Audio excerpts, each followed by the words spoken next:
Cumplí 50 años un martes. Me llamo Shaun. Soy gerente de logística para una empresa de transporte de carga de tamaño mediano y lo he sido durante los últimos 18 años. Nada glamuroso, nada que valga un documental de Netflix. Solo trabajo honesto, paga estable y suficiente disciplina para mantener los camiones en la carretera y a los clientes lejos de mi espalda. Soy el tipo que recuerda los cumpleaños, que reserva el hotel con antelación, que rellena la nevera antes de que esté vacía. Realmente no te das cuenta de hombres como yo hasta que nos vamos. O tal vez no nos notas ni siquiera entonces. Me desperté esa mañana esperando algo. No un desfile ni confeti. No soy tan delirante. Solo un gesto. Unas tostadas quemadas con un feliz cumpleaños. Papá escrito con mermelada de fresa, un abrazo, una tarjeta, incluso una taza de última hora de una gasolinera habría bastado. Algo que demostrara que recordaban que todavía estaba aquí, todavía intentándolo, todavía manteniendo la línea. Pero la casa estaba vacía, silenciosa de esa manera inquietante y antinatural, como una habitación de hotel justo después de la salida. Nuestro Golden Retriever, Milo, ni siquiera ladró. Él también se había ido. Sin nota, sin globos, sin tortitas, ni siquiera el aroma del champú flotando en el pasillo. Solo silencio, la luz del sol entrando en la cocina como si no le importara un bledo, y el parpadeo burlón del reloj del microondas. 7:13 a.m. Feliz cumpleaños, Shaun. Al principio, pensé que me había confundido de fecha. Tal vez mi esposa, Laura, se había llevado a los niños, Sophie y Tyler, a uno de esos torneos de fútbol de sábado temprano y yo solo estaba aturdido. Pero no, el calendario del martes en la nevera todavía tenía escrito 50 de papá en rotulador verde desde hacía 3 semanas, subrayado 2 veces. Me quedé allí parado durante un minuto entero tratando de encajar las piezas. La nevera estaba más vacía de lo habitual. Las llaves del SUV de Laura no estaban. Su maleta de viaje faltaba. Las mochilas de los niños, también. Revisé el garaje. Ambos coches se habían ido. La correa de Milo faltaba de su gancho habitual. Me golpeó lentamente, como agua fría corriendo por tu espalda en lugar de ser salpicada en tu cara. Se fueron. No para siempre, tal vez, pero se fueron sin mí. No entré en pánico. No de inmediato. Le escribí a Laura. Oye, ¿a dónde fueron? Traté de mantenerlo ligero. Genial. Como si no estuviera ya buscando señales de una fiesta sorpresa. Tal vez estaban recogiendo mi pastel favorito de esa pastelería del centro. Vamos a un lugar de desayuno. Algo grande planeado. Sin respuesta. Le escribí a Sophie. ¿Mamá te llevó a algún lado? Nada. Llamé a Tyler. Directo al buzón de voz. A las 10 a.m. ya estaba caminando de un lado a otro.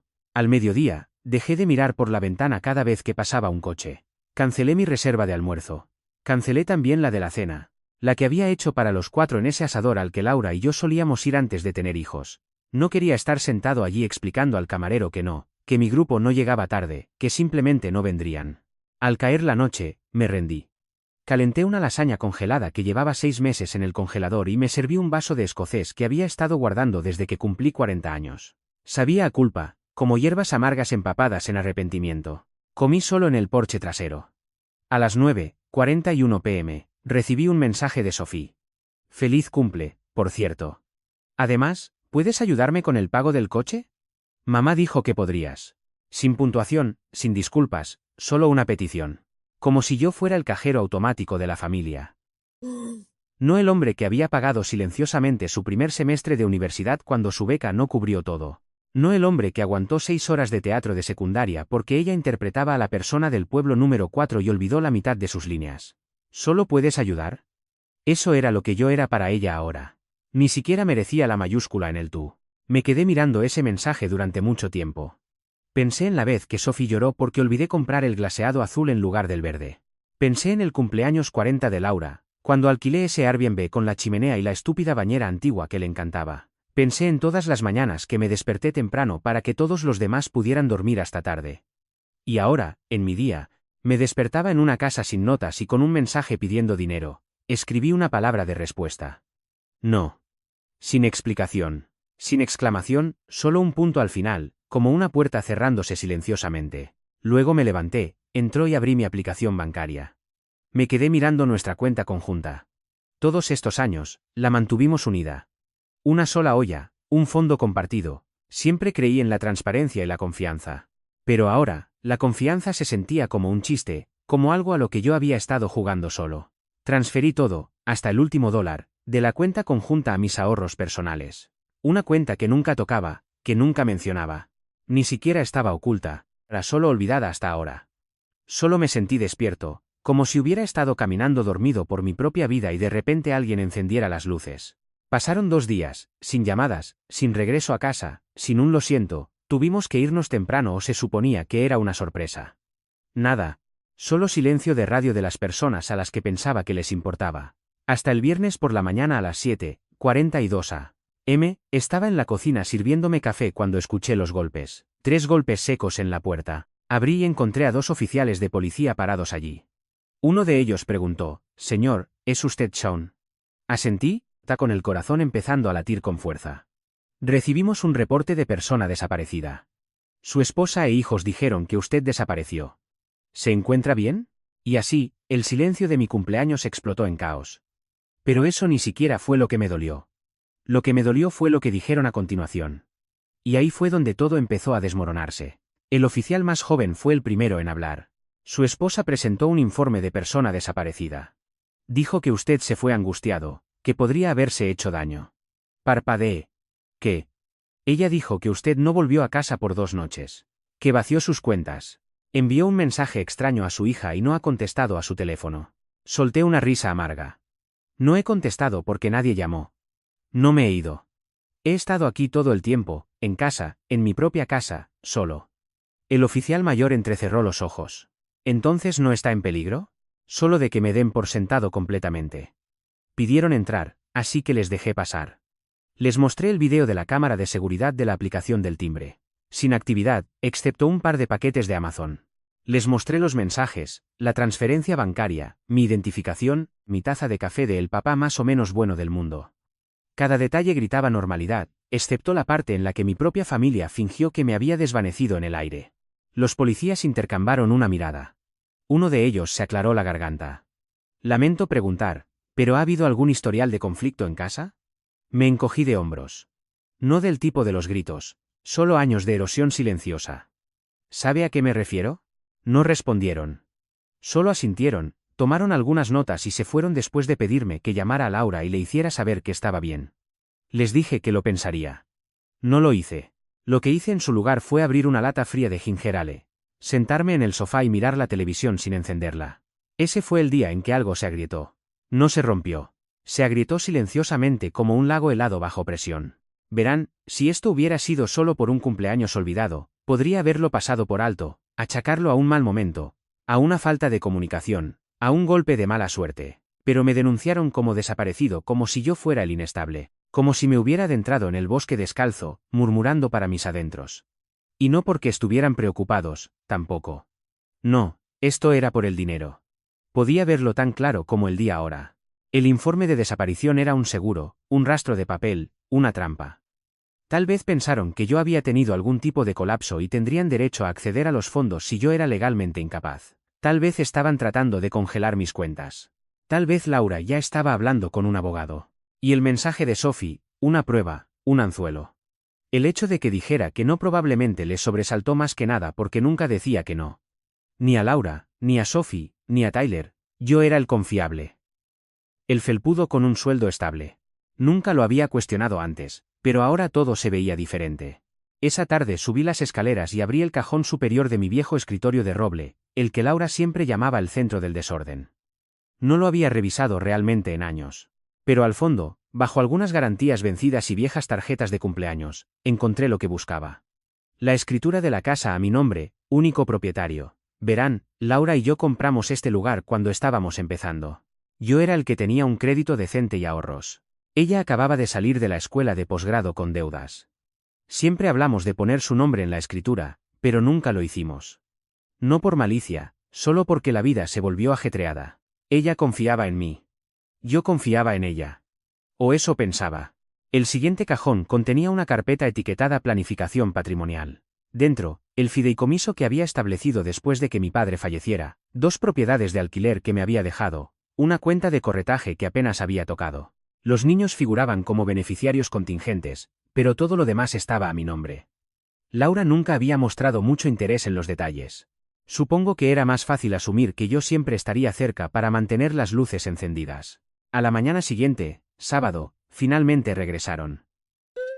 Estaba tomando café en el porche cuando oí los neumáticos crujir en la entrada.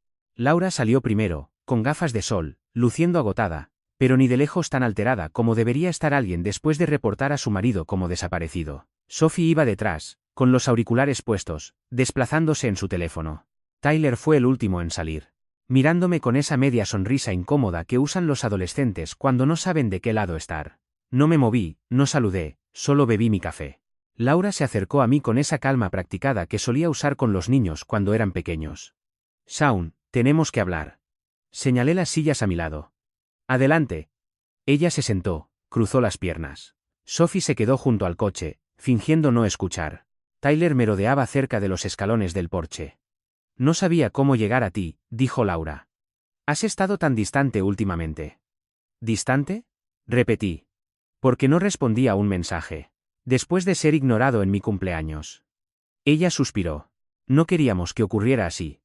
La escapada se planeó hace semanas. Te lo dije. Dijiste que estabas pensando en pasar el fin de semana con tu hermana. La interrumpí. Nunca dije que estuviera reservado. Nunca dije que fuera el mismo día de mi 50 cumpleaños. Ella titubeó. Pensamos que necesitabas espacio. Solté una risa sin humor. Pensaron que necesitaba espacio, así que se fueron sin decírmelo y llamaron a la policía 2 días después. Ahora ella se puso a la defensiva. Vaciaste la cuenta. Shaun, ¿qué se suponía que debíamos pensar? Que tal vez finalmente decidí dejar de ser su plan de respaldo. Silencio, denso y prolongado. Entonces Sophie intervino desde detrás de sus gafas de sol. No es para tanto, papá. Estás siendo dramático. Me volví hacia ella, sintiendo que me subía la sangre. Me pediste dinero antes siquiera de decir feliz cumpleaños. Dije feliz cumpleaños, espetó ella. Lo añadiste al mismo mensaje donde pedías dinero. Laura intervino. Está bien, basta. No hagamos esto aquí. ¿Por qué no? Ustedes lo trajeron aquí. Otra pausa. Tyler miraba sus zapatos. No presenté el informe para herirte, dijo Laura finalmente. Estaba preocupada. Genuinamente. Solo la miré fijamente. ¿En la parte en la que intentaste acceder a la cuenta conjunta? Eso también fue por preocupación. Eso la detuvo en seco.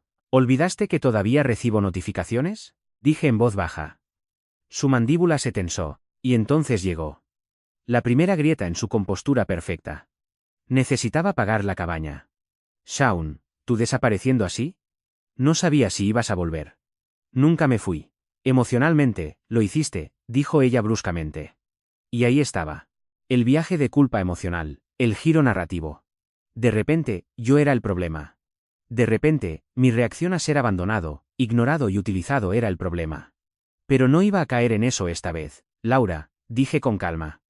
Esto ya no funciona, tú me ves como una cartera. Sophie me ve como una máquina expendedora. Tyler ni siquiera habla a menos que se le pida. He pasado 20 años asegurándome de que esta familia tuviera todo lo que necesitaba. Y el único día que no pedí nada, todos desaparecieron. Ella no respondió. Sophie puso los ojos en blanco y se dio la vuelta. Tyler parecía querer arrastrarse por la barandilla del porche y desaparecer. No estoy enojado, continué. He terminado de fingir que esto está bien. Y entonces Laura dijo algo que nunca olvidaré. Estás siendo egoísta. Esa palabra. Esa palabra me golpeó como una bofetada. Después de todos los años de madrugones, de conducir en grupos de coches, de arreglar grifos que goteaban, de quitar nieve a las 5:00 a.m., de dar clases particulares de matemáticas. Apenas recordaba haber hecho horas extras para pagar vacaciones por las que nadie me daba las gracias. Egoísta. Se levantó y entró furiosa. Sophie la siguió, murmurando algo entre dientes. Tyler dudó, luego entró también. Me quedé sentado allí mucho tiempo. El viento arreció. Los árboles susurraron. En algún lugar lejano, se encendió un cortacésped. Ese fue el momento en que la grieta en el hielo se extendió por todo el lago. Fue entonces cuando dejé de esperar que las cosas volvieran a la normalidad, porque la normalidad era el problema. Fue entonces cuando decidí que no iba a arreglar esto. Iba a terminarlo, pero no de la manera que ellos pensaban. No con gritos, no con amenazas. No, con precisión, con planificación. Porque si querían fingir que me había ido, les mostraría lo que realmente significaba perderme. Y eso fue solo el principio. Cuando la puerta se cerró de golpe tras ellos, no me inmuté. Me quedé sentado sosteniendo mi café como si fuera una especie de ancla en la tormenta creciente. Esa palabra seguía resonando en mi cabeza como un tono de llamada molesto que no podía apagar. Egoísta. Era casi cómico. Después de todo lo que había hecho, todos los compromisos, todos los sacrificios, esa era la etiqueta con la que me quedaba.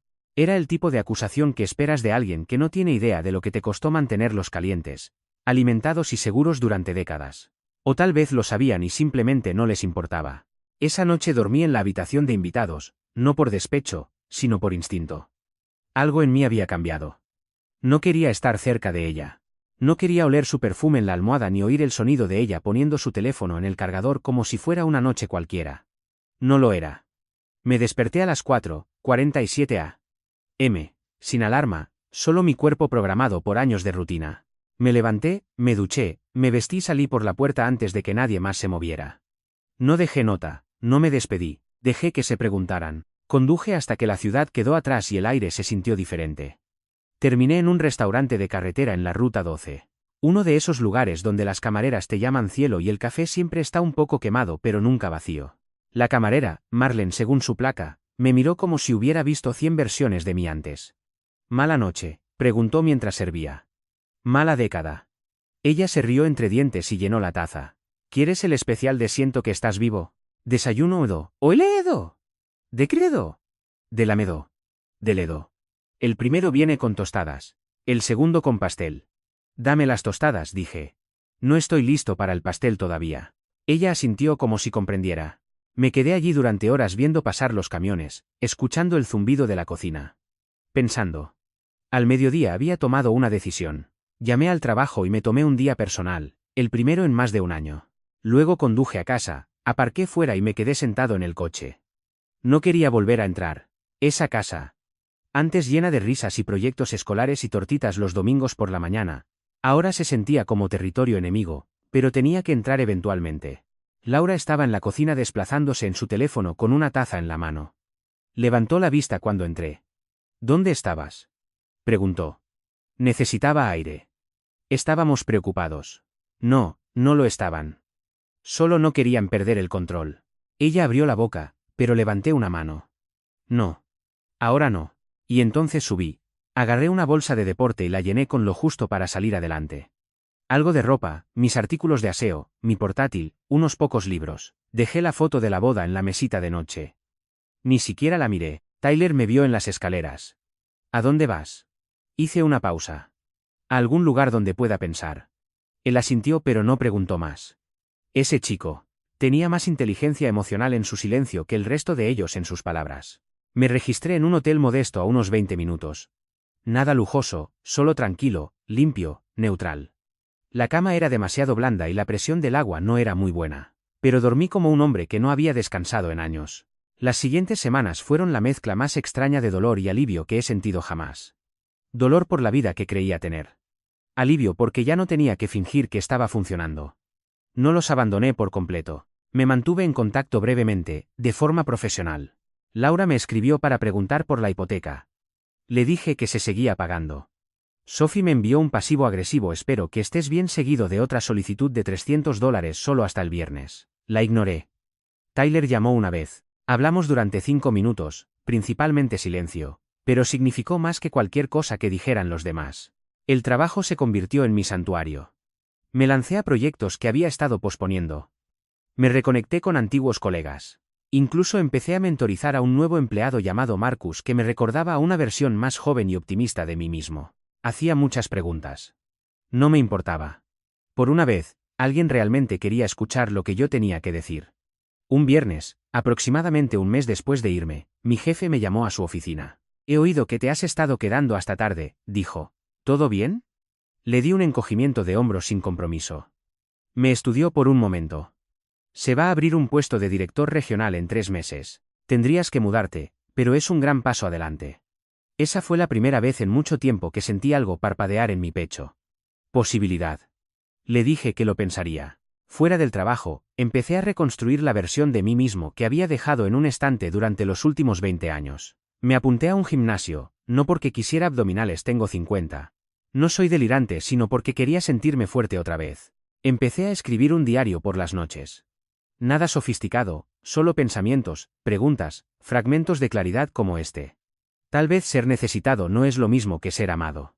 Pensé mucho en eso. Los fines de semana conducía. Sin destino, solo yo, un termo de café y la carretera.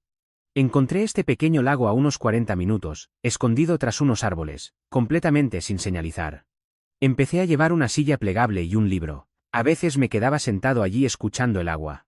Por primera vez en décadas, no estaba en el horario de nadie. No estaba reaccionando al drama de otra persona.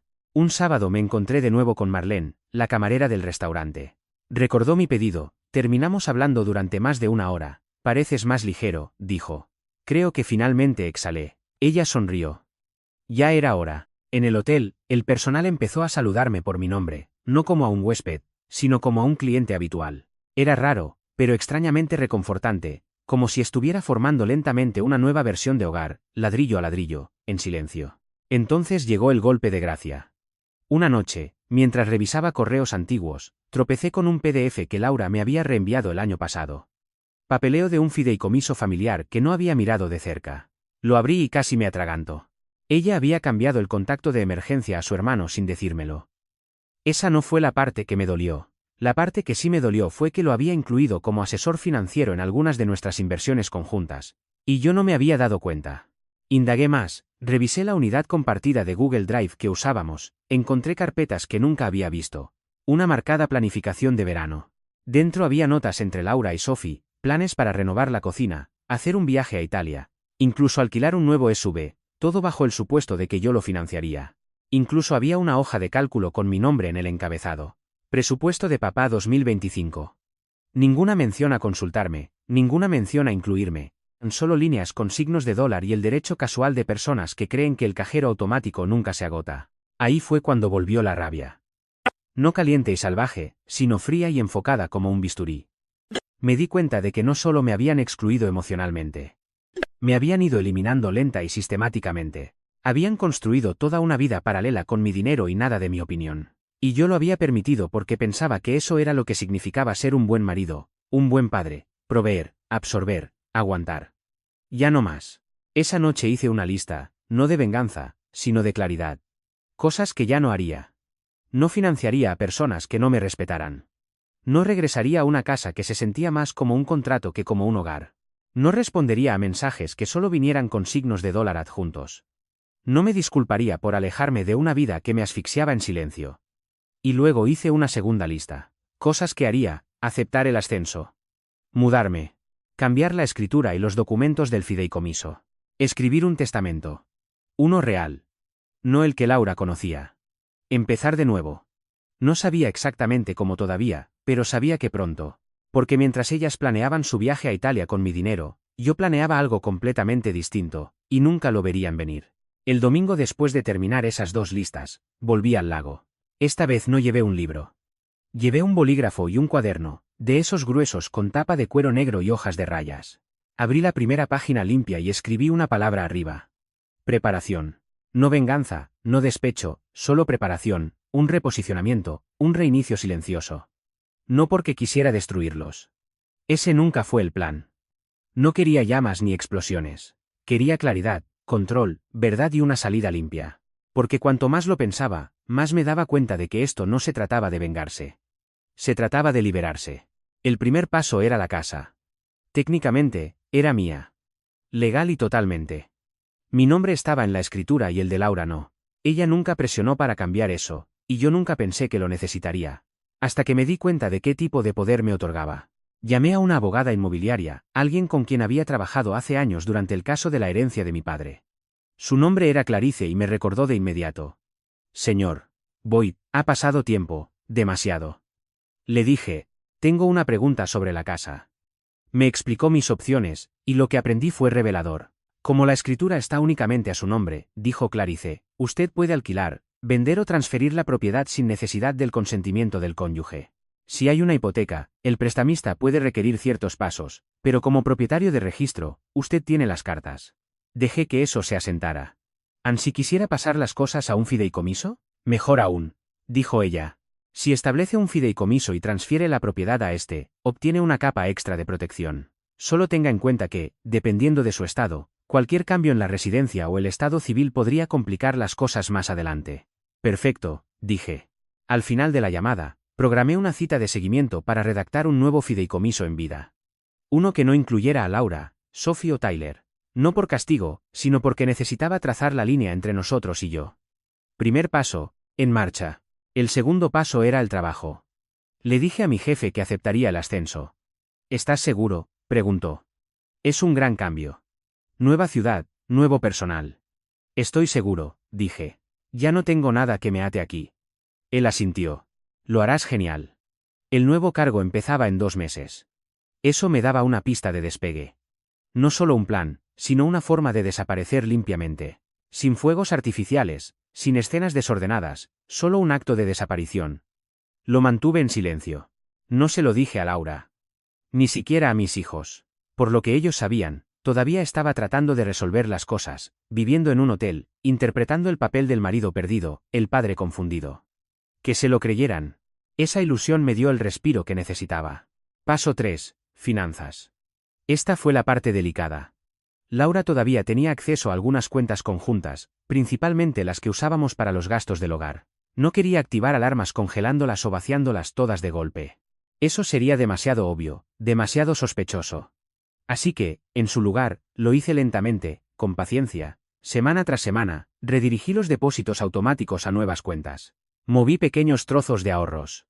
Nada llamativo, solo lo suficiente para consolidar gradualmente.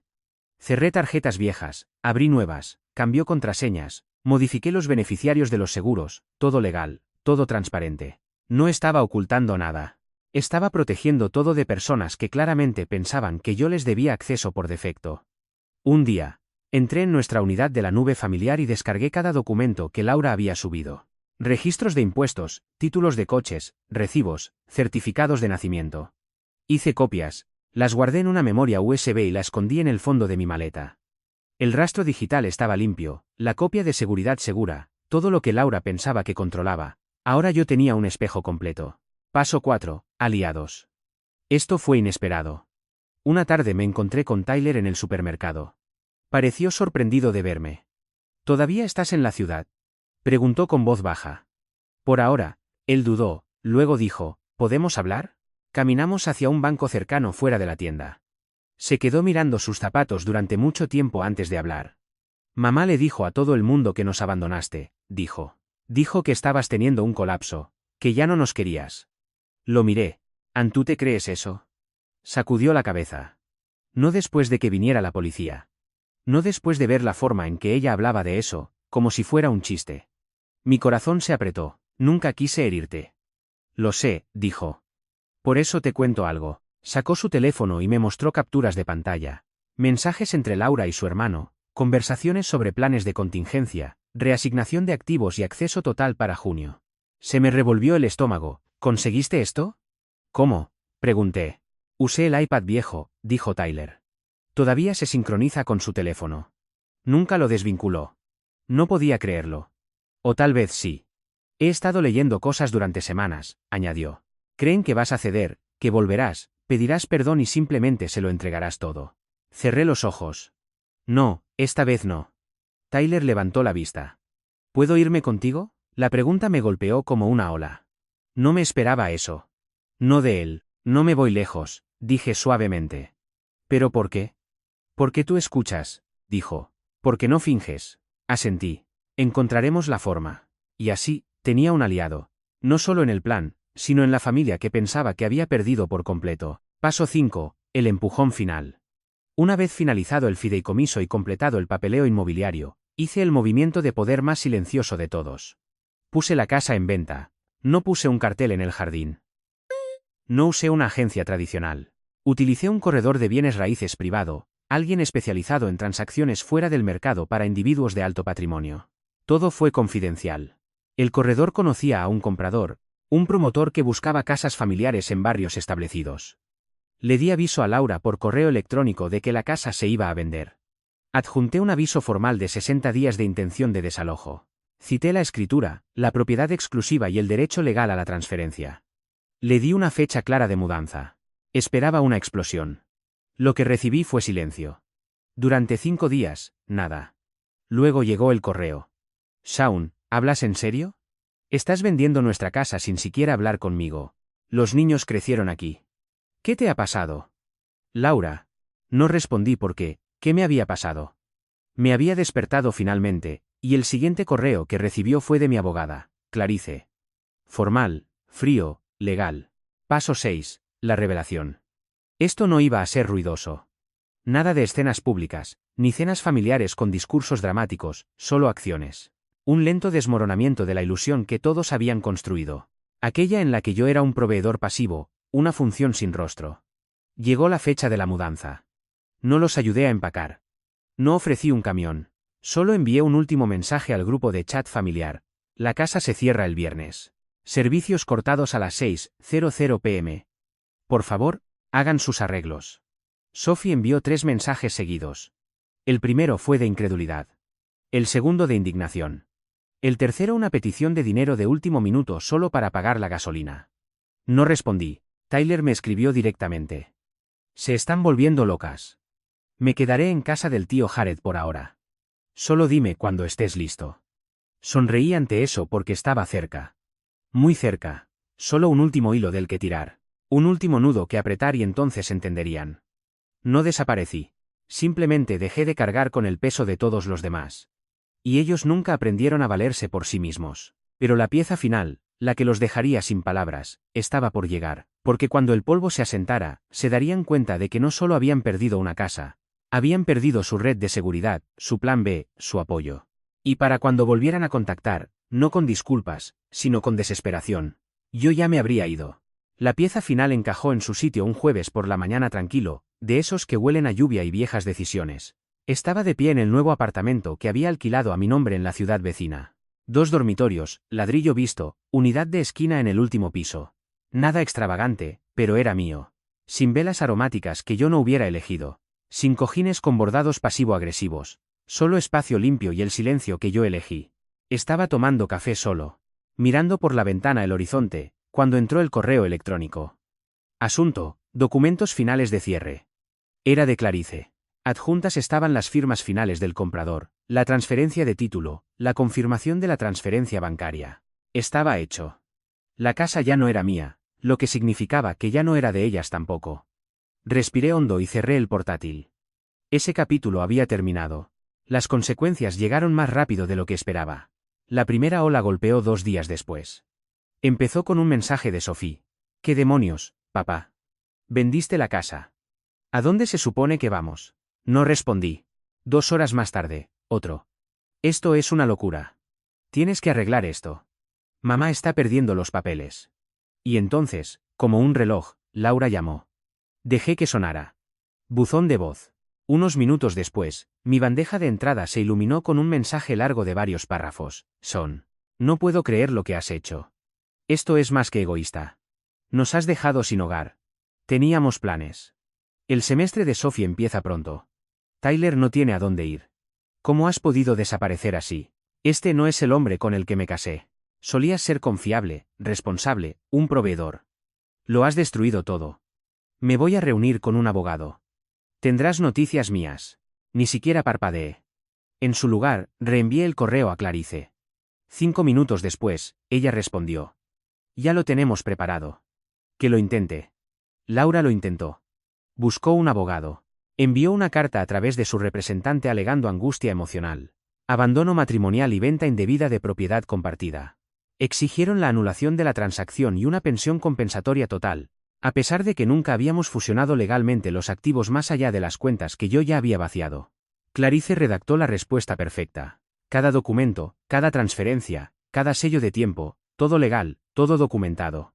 El rastro de papel era hermético. Laura nunca había solicitado que se añadiera su nombre a la escritura. Las cuentas en cuestión habían estado a mi nombre. La casa, pagada con la herencia de mi padre, me fue legada únicamente a mí. No había nada que ella pudiera quitarme, excepto quizás echar un largo vistazo al espejo. La carta que enviamos de vuelta fue educada, sin emociones. Según los términos de propiedad, no se transfirieron ni vendieron activos matrimoniales de forma inapropiada. Cualquier acción legal posterior será considerada acoso y respondida en consecuencia. Después de eso, la amenaza legal cesó. Pero los mensajes, esos siguieron llegando. De Sophie, ¿puedes por favor ayudarme con un mes de alquiler? No puedo quedarme con mamá para siempre. Me está volviendo loca. De Laura. Sé que las cosas se complicaron, pero ¿no crees que se lo debemos a los niños el ser civilizados? Tal vez quedar para almorzar. Hablar. De Tyler. Le dije a mamá que me mudo contigo. Se volvió loca, dijo que eres inestable y vengativo.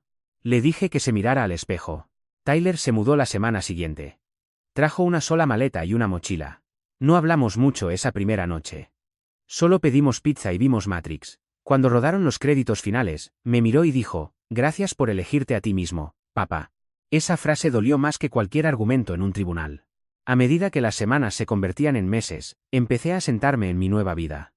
El ascenso se concretó. El título en mi puerta ahora decía, Director Regional de Logística, División Oeste.